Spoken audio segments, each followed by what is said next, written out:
Hello and welcome back to HR Stew. My name is Regina Dyerly. And I'm Holly Nehls. And this is HR Stew.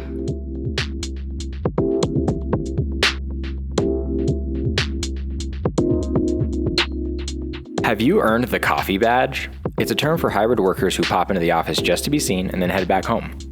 But you're not alone. 58% of workers confess to being guilty of this phenomenon. As managers contemplate return to office policies and employees increasingly embrace remote and hybrid setups, one thing is evident. COVID has left a lasting impact on the traditional 9-to-5 office routine. So, having experienced this workplace transformation firsthand, what are your key observations or hot takes on how remote and hybrid arrangements have shaped the modern workplace? Can I just interject with something really quick? Every time this comes up, I always say something, but I hate the 9-to-5 thing. Nobody works 9 to 5. Shelby just said the same thing. Nobody works 9 to 5. No one it's does. 8 to 5, or it's 9 to 6. So I don't know. I know this. It's from Dolly. It's from Dolly. And listen, I'm not saying anything bad about Dolly Don't mess with because in Dolly we trust, right? Yes. But yeah, the 9 to 5 thing. It's just a saying. It doesn't really exist. No. I saw a TikTok that said, "I wish Dolly sang 10 to 4." So one of the things that I've experienced in our workplace transition, when I was hired on with this company particularly many moons ago, I would drive to Fort Collins. I would drive to Denver. I mean, it was daily. I was taking 2.5, 3-hour trips just one way. So 3 hours to Fort Collins and 3 hours home, that's 6 hours of my day. I wasn't able to take care of other tasks or other, clients. And now since COVID happened, it's just opened our door to, hey, we can have this meeting virtually and save you 6 hours of round trip travel or, 3 hours of round trip travel. And you can accomplish so much more taking out some of that travel time. While yes, being on site is important in some instances and building those relationships, but just having that extra time made such a big difference. I agree. I think, even, in our case, we are HR, but we also serve clients. Even the clients have realized, not being on site saves me time, right? There's not the before chit chat, the after, the hosting, do you need a water, any of the things, But I think just in general, look, we worked remotely before. Right. We were set up always to work wherever we needed to work. And sometimes that was from home, as we're going to an appointment or whatever it was. But just the flexibility, the continued flexibility of being able to manage our lives, if you have children, if you have, your home chores, your pets, whatever it is, it's without sacrificing the time that you need to put into work. Right. So I think in a previous podcast, we talked about how, and I don't remember the stat anymore, but that the average remote worker works how many more hours per week than the regular in-office one, right? Because there's not really that separation between work and home. So there isn't really a sacrifice in work for most people, right? There's always going to be, no matter what the scenario is, there are going to be people that take advantage. Right? So no matter what. So obviously that's not the case with everybody, but it is with most. Right. So I just think just the flexibility that this has allowed in our lives. I pick up my daughter on the days that she needs to be picked up from school.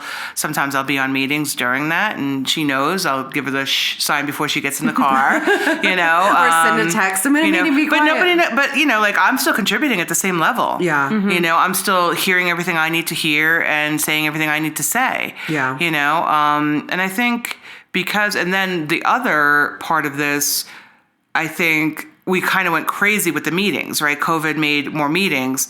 I think we've gotten more strategic even with being we're not 100% there. Right. But, only scheduling meetings for 30 minutes when it needs to be rather than just taking up the hour. And I think over time as this evolved, I think we've gotten better and better with managing our time and being more efficient. So I think out of all the horrible things that COVID has done for our society, and there's a lot, this is one of the pluses. Yeah, I would agree. Right away when I saw this, I was like, the idea of flexibility and everything like that. But it's kind of brought in this ability for employers and companies to be adaptable. with the times and the changes and to come up with the new ideas and everything like that. And then I think the number one thing that I've seen the most is it's almost, I don't know if you want to say forced, but concept of employers really needing to build trust with their employees. Because like you said, some people can take advantage, but you do kind of have to have a lot of trust in your employees to be working from home and hybrid and have that ability and knowing like they're still doing their jobs. But I mean, like you said before, the stats show like we are working more and it's brought in, I feel like, a better change for us. And I think that's would also bring the flip side to this. We are working more. We are putting the kids to bed, eating dinner with the family, and going back into the office and working. Not all the time, but there are a lot I have my whole setup in front of the TV. I have my little lap desk, Yeah. And if you were working in the office and left your computer here, you wouldn't have that opportunity to. Yeah. You would actually be able to disengage. And that's the flip side to it. A couple of days last week, because I've been in the office a little bit more, I've left my computer here 2 nights. And work didn't cross my mind because it wasn't right there. The computer wasn't glaring me in the face to, hey, you need to do this or you need to do that or get this accomplished. So that's the flip side of it. And it's you finding that balance and you setting your own boundaries. All right, so for today, we're going to play Truth, and a Lie. I'm going to give you 3 statements regarding hybrid and remote work data, and you're going to guess which one of the 3 of them is a lie. Before I get started, though, I want you to come up with your own 2 truths and a lie related to your work preferences, and we can guess. So, Holly, do you want to start? All right, so my 2 truths and a lie. I enjoy being in an on-site work environment to build relationships with coworkers, peers, and clients. The second one, I enjoy meetings via Teams or Zoom over in-person meetings in some cases. The last one, I enjoy working from home when my children are also home completing schoolwork and doing some version of online schooling. I know which one is the lie. A little obvious. I agree. That's terrible. It was painful. It was terrible. painful. Don't know how you did it, Oh, but you did. Oh my gosh. we made it through. I know at one point I had to separate them. So I had my desk in the middle in the family room and then a kid on each side, like with everybody's backs to each other. It was a nightmare. I never want to do that again in my life. Well, then, homeschooling ain't for you. No, it's not for me. Yeah, but most homeschool moms don't work, right? I mean, Yeah. isn't that the case? I think it's really, if she was just dedicated to just homeschooling, that would be something different. Right, So I think they go to having school. I don't to think they go to school as long either. A lot of Homeschooling. homeschool kids can get it done quicker. And my kids got their work done quicker. It was just the bickering. And I'm on, client calls or trying to get work done and then the bickering behind me. I'm like, no. Tough. All right, Shelby, what are yours? My 2 truths and a lie would be 1, I enjoy working in an open concept office with many people in the same room. 2 would be I really enjoy working from home and having the hybrid ability. And 3, I enjoy traveling and going on site and getting to work in the multiple different environments that our clients can present to us. I'm going to go with the open concept office because nobody is getting work done in that environment typically. No one. Yeah. So I would when get nothing done. When you moved out of the cubicle area into your own office, were you jumping up and down? Oh, yeah. Yeah. And at the time, I was like full-time recruiting, so trying to do interviews and taking calls constantly with everyone listening in. It was just like a perfect storm for anxiety just to be skyrocketing all day long. That's So, fair. yeah, and I don't know how people do that. I have a friend that they remodeled their office, and they are a fully open concept office, where they just have this really long wooden table through the middle, and they all kind of sit kitty corner across from each other. I'm Kitty like, corner or catty corner? catty corner? Is it kitty? Catty?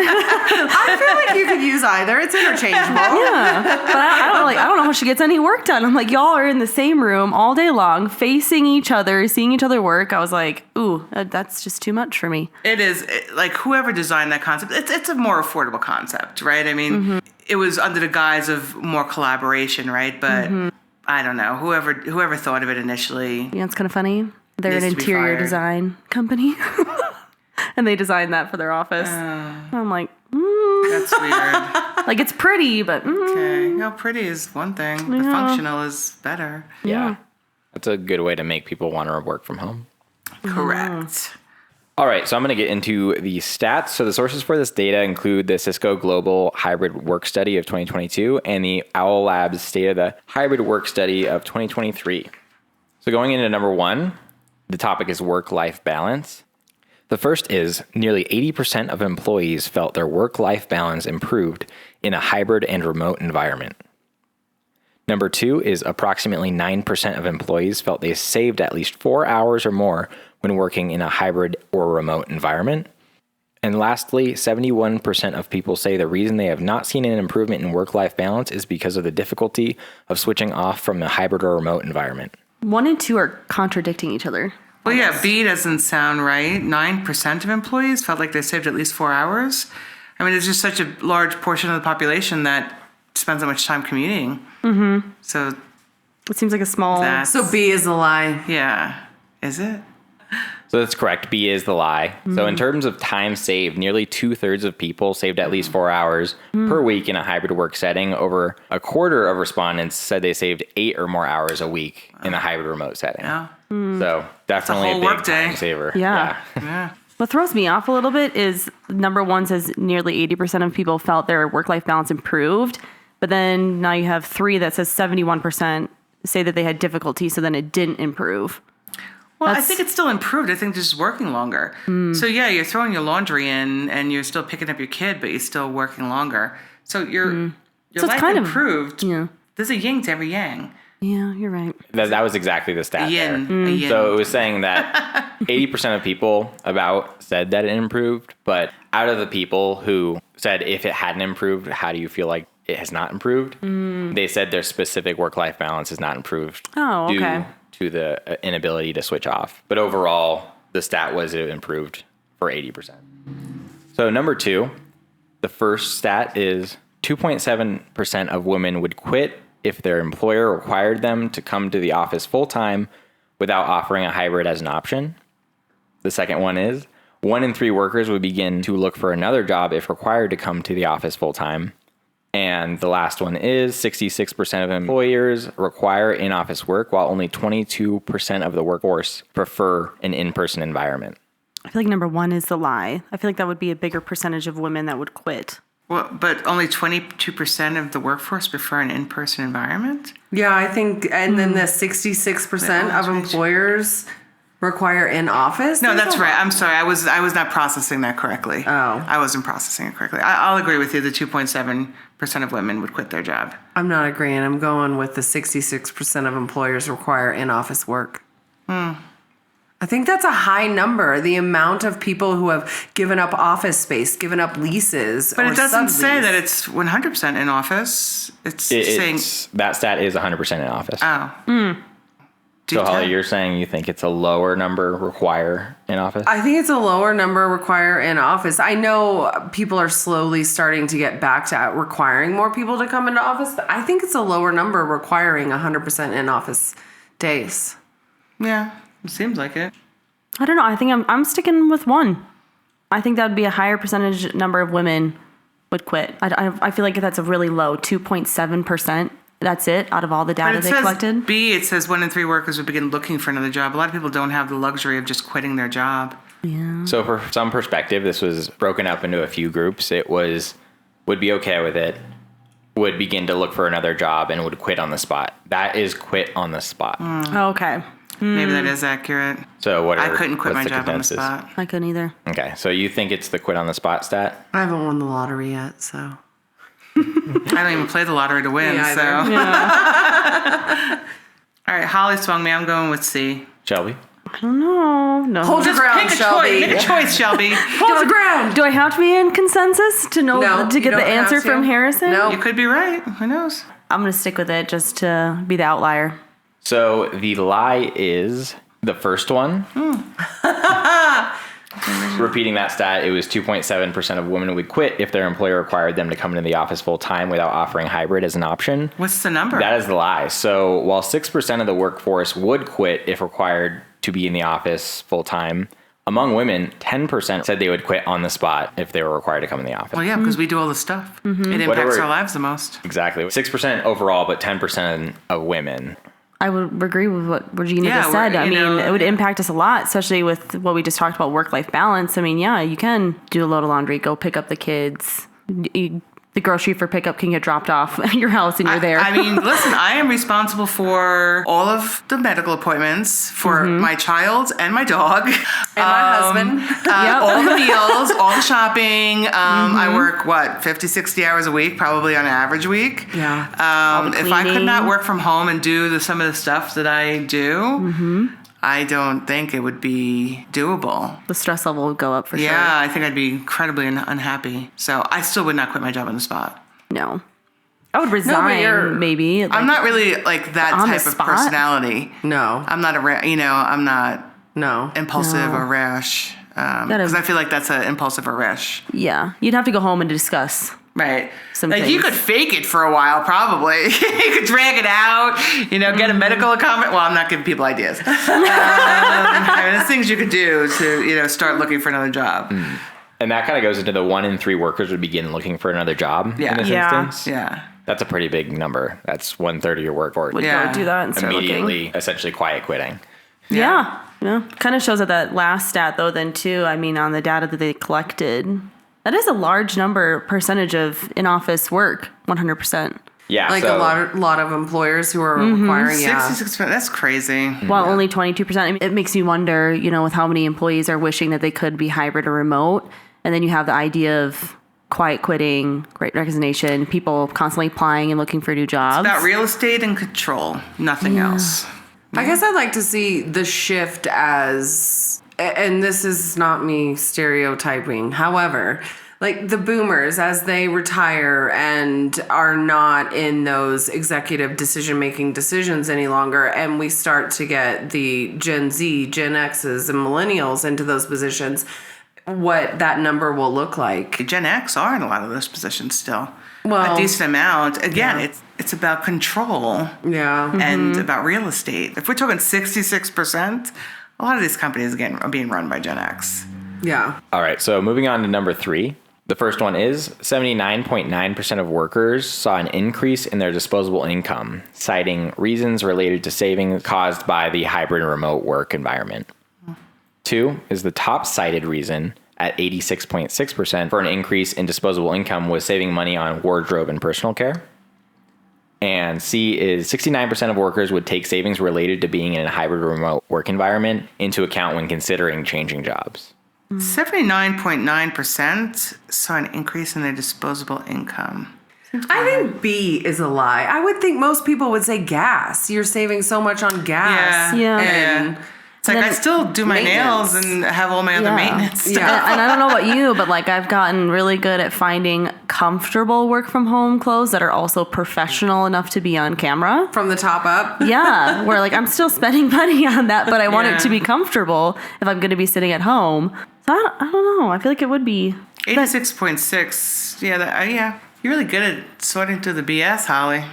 I mean, I'm just thinking about me. I know gas is expensive. Yeah. Car repairs are expensive. Oil changes. If that's the reason, Yep.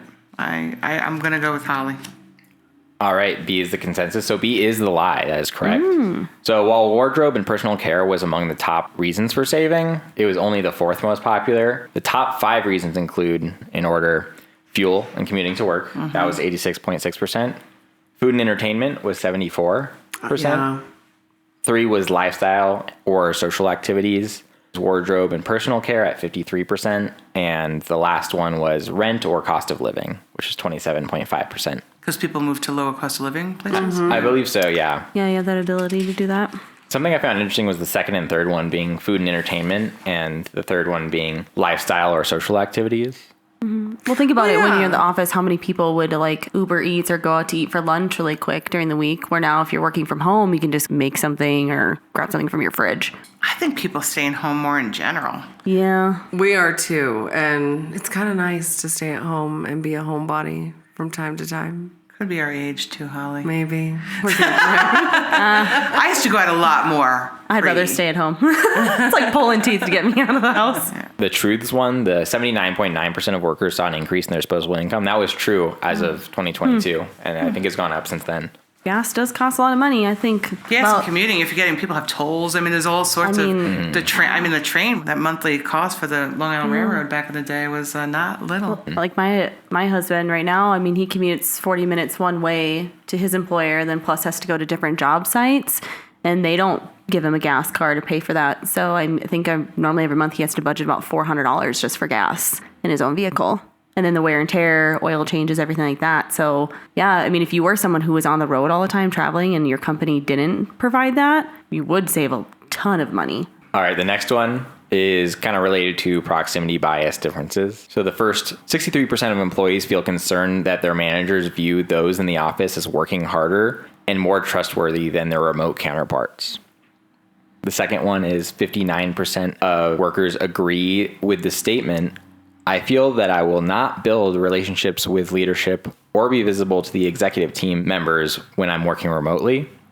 And the last one is 36% of full-time office workers' stress levels have increased in the past year compared to 59% of remote workers who have felt an increase. Holly? C's a lie. I mean, we're going through and we're talking about how remote work is so much easier, makes our lives so much easier. So how would there be an increase of 59% of remote workers who are stressed? Because they're working more.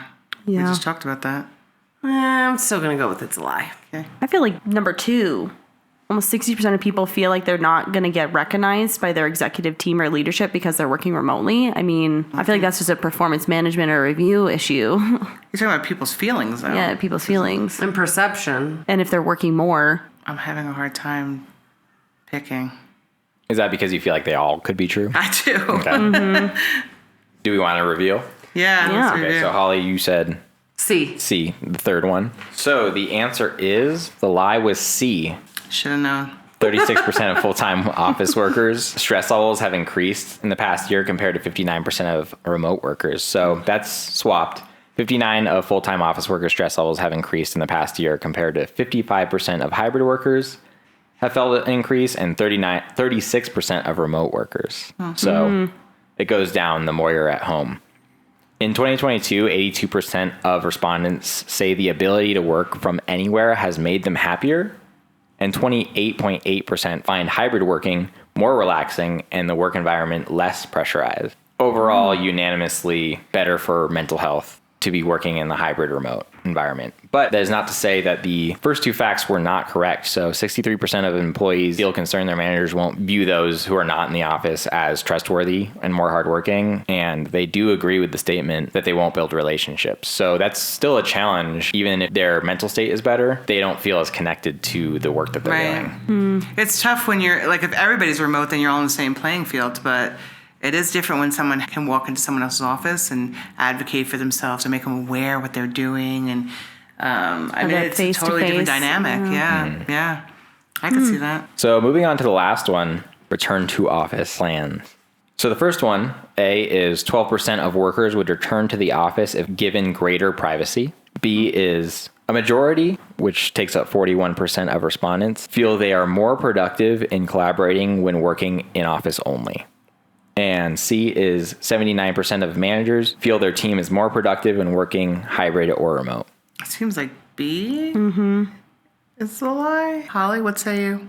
So B being a majority of respondents feel they are more productive in collaborating when working in the office only. I'm going to agree that it's B. I know when we have our in-office days, we don't get anything done. Don't expect to get anything done. Yeah. All right, that was quick. So you are all wrong. The lie is A, which was 12% of workers would return to the office if given greater privacy. Do you think it's higher or lower than that? Lower. Lower. 34% would return to the office if given greater privacy. So Meaning not in an open concept. exactly. So Everyone needs a private office. good tie-in at the That's beginning surprising. there. 34%. So additionally, 38% would return if their employer paid for their commuting costs. And 33% would return if they knew others would be in the office. Okay. So that awareness of others being around is a big influence, but paying for commuting But 34% would return if given greater privacy. It's interesting. We always forget that not everybody has a good setup at home to be successful as well, for multiple reasons, right? The space, other people being there, children, sometimes even pets. Yeah. New York, I mean, that's why coffee shops are always so busy. People want to get out of their small little apartments. Don't want to be stuck in them. So I don't know. I guess I'm thinking about, we always think about our frame of reference, I'd come back to the office if we did the whole 10 to 4.